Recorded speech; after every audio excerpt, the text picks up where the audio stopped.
Well, today's a very important announcement for the oil and gas industry, but not only Louisiana, but for America. The Louisiana Mid-Continent Oil and Gas Association commissioned Dr. Loren Scott to come up with an economic impact study on what does this industry mean to Louisiana. And the numbers are tremendous, and that's what we're announcing today. I guess the biggest number of all is the $77 billion, and that's with a B, of economic impact to the state of Louisiana. So it's a tremendous job engine for Louisiana in creating jobs and providing the energy for America. I want to talk to you a little bit about this study, and really I want to make, there's a lot of numbers in here. I'm a numbers guy, so that's just the way it is. But what I want to do is kind of break these down into 4 different areas. And first of all, just talk to you, number one, about how important the industry is in the country. You are sitting in the state that is the #1 producer of oil in the United States. It is the #3 producer of natural gas in the United States. And from the pipeline standpoint, there are 125,000 miles of pipelines running under our state. That's enough pipelines to circle the earth 5 times plus. So I want to look at these 3 industries. We also, I forgot to mention the refining industry. The refining industry, we're #2 in refining in the United States behind California. Actually, the #2, the #4, and the #5 largest refineries in the United States are located within the boundaries of Louisiana. And so #1 is just very big in terms of its impact in the nation, and it's important to the nation. #2 point I want to make is how important it is just in terms of its direct impact on wages and salaries and people employed directly in these 3 industries. That's oil and gas extraction, refineries, and pipelines. There are about 62,000 people employed in these 3 industries in the state. By way of reference, that's about equal to the total population of Acadia Parish, our 18th most populous parish in the state. Every single one of our 64 parishes has at least 1 person employed in it. There are 15 of our parishes that have more than 1,000 people employed in these 3 industries. There's 1 parish, Lafayette, that actually has almost 15,000 people employed in these 3 industries. So #1, it's a very major direct employer. But not only is it a major employer, you can go to states where you'll find the major employer being the textile or apparel industry. And it's a very low-wage, not much impact industry. A lot of people employed, but not much impact. That's not the case in these 3 industries. These are very high-wage industries also. For example, the average wage in manufacturing in our state is about $1,100 a week. The average wage in the oil and gas extraction industry is almost $2,000. It's about 81% higher than the average in manufacturing. The refining industry is right at $1,750 a week, which is about 60% higher than the average wage in manufacturing. And the pipeline industry is about $1,500 a week, which is about 37% higher than the average wage in manufacturing. So this is not only employs a lot of people, but these are very high-wage jobs. Indeed, there's about $5 billion that these industries directly pay to Louisianans in this state, which is about 6.8% of our total wages paid in 2010. Now, that's the direct impact. If you kind of think, 3rd point, if you kind of think of the Louisiana economy being this big economic pond, and we're going to drop this rock into the pond that is the energy sector, narrowly defined as oil and gas extraction, refining, and pipelines. When that, I mean, the size of that rock's going to hit the pond is what I just got through describing to you, about 62,000 plus jobs, $5 billion in wages. But when it hits that pond, it creates ripple effects throughout the economy, what we refer to as the multiplier effect. We estimate, using input-output tables, that this industry, we can trace a little over $16 billion in household earnings in the state back to these 3 industries, either the people directly employed or people employed through the multiplier effect. How big is 16.1 billion? We deal with numbers like this all the time. How big is that? Well, it's almost 14% of total earnings in the state.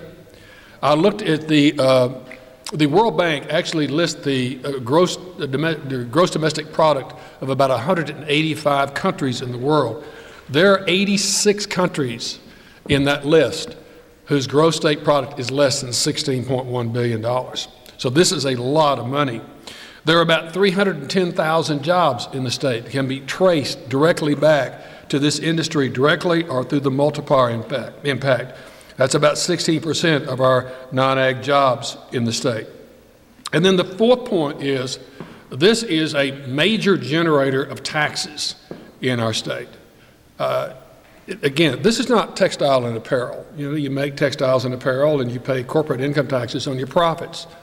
How many industries do you know that when you produce a product, you pay 12.5% of the revenues, not the profits, 12.5% of the revenues off the top to state government, and you pay probably another 12.5% to royalty owners, either the state owners, if it's state-owned land, or to private owners. That's out of revenues before you get to profits.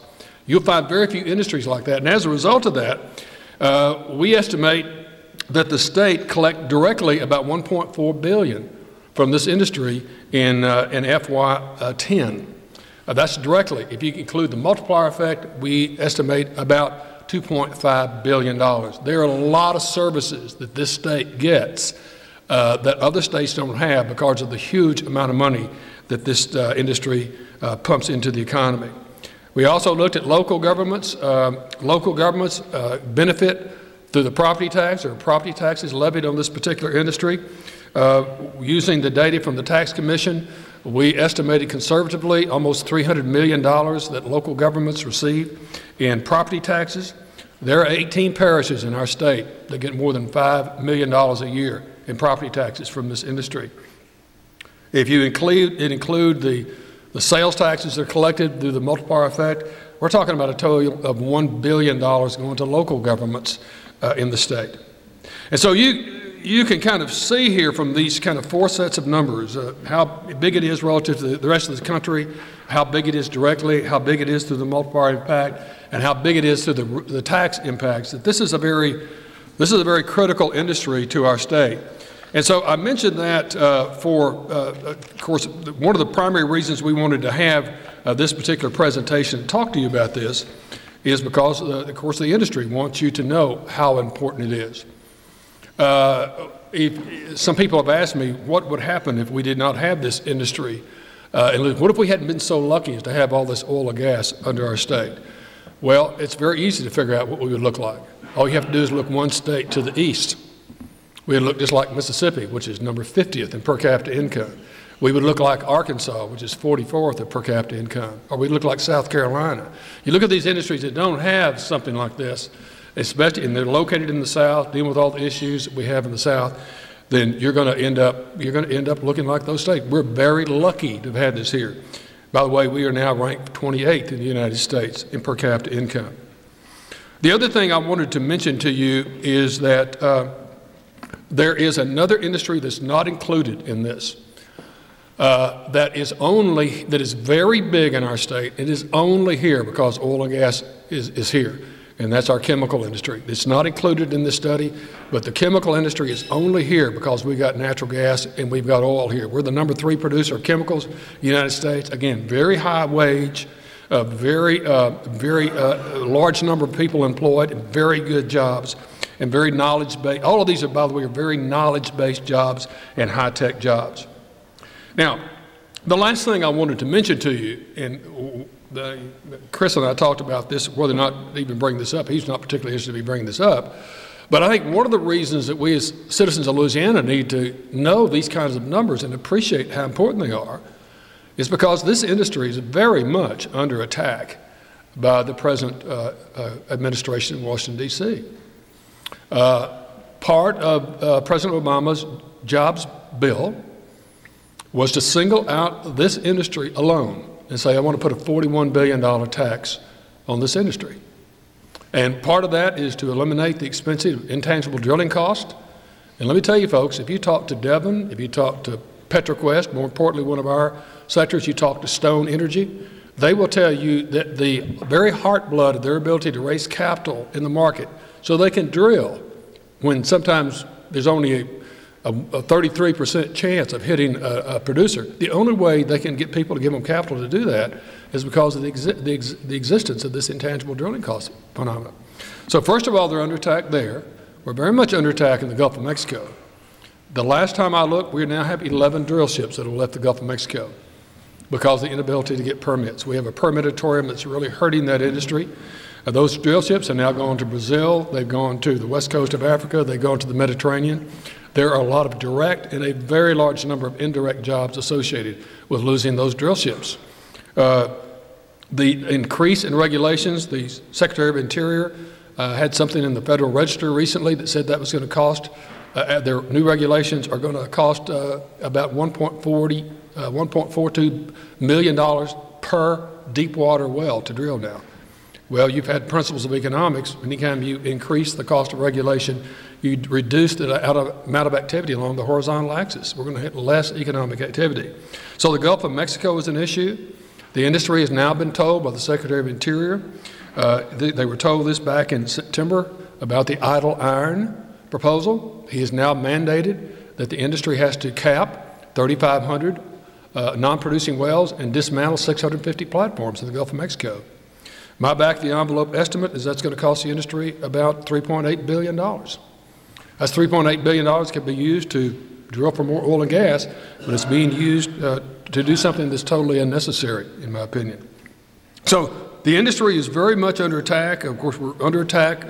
Also, the industry is under attack from the legacy lawsuits that are a real problem in our state.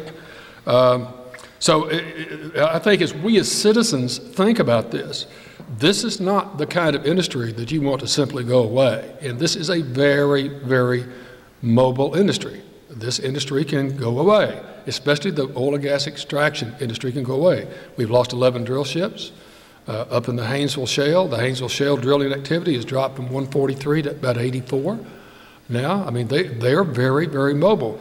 And so this is an industry we need to we need to watch to make sure that everybody's cleaned up their own mess, but we also is an industry that we need to protect, I think, in a sense, because it means so much to our state.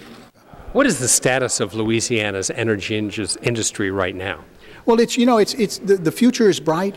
We're still moving along and trying to understand some challenges up in Washington D.C.